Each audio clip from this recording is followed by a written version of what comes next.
You know, as a white person, I've been around a lot of white people, which means that, like, the chances of me running into passive, aggressive racists has always been very high and likely.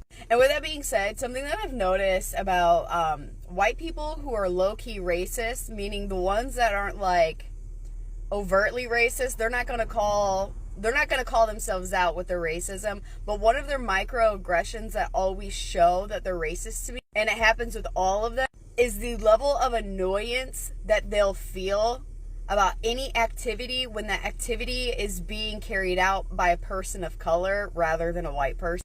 Like, for example, like, if there's road construction happening, a racist white male might sit in his truck, and if the construction workers are white, he's not going to be annoyed because he's going to think to himself, like, oh, they're just doing their job.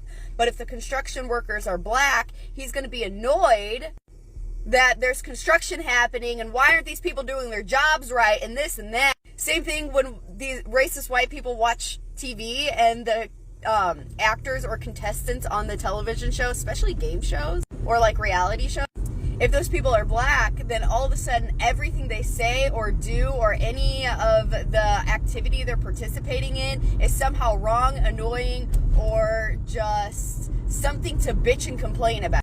Whereas again, if the contestants are white or the actors are white, then there's very little coming from the peanut gallery. It's this like form of passive aggressive racism that I see all the time in low-key white folks, primarily white men.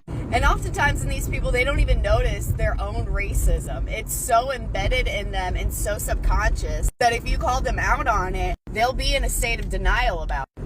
But if you poke and prod them enough, that's when the real racism starts to surface. Because then they'll start to say things, well, I just don't like ghetto people. Oh, these people, those people. Okay, just say what you really want to say. Because I clocked that a long time ago, bud. We are talking specifically about white men. And I'm just going to say it. Fucking unapologetically going to say it.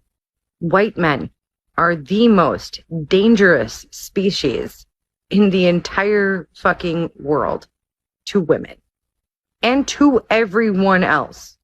So we can reframe, right? Men want to be like, not all men. It's always a white man that fucking says that, by the way. Not all men are like that. Okay, so let's reframe the question. Would you rather be trapped in the woods with a white man or a black man? A white man or an Arab man? A white man or an Asian man? A white man or an Italian man? This one might be tough. A white man or a Frenchman? White men are the problem.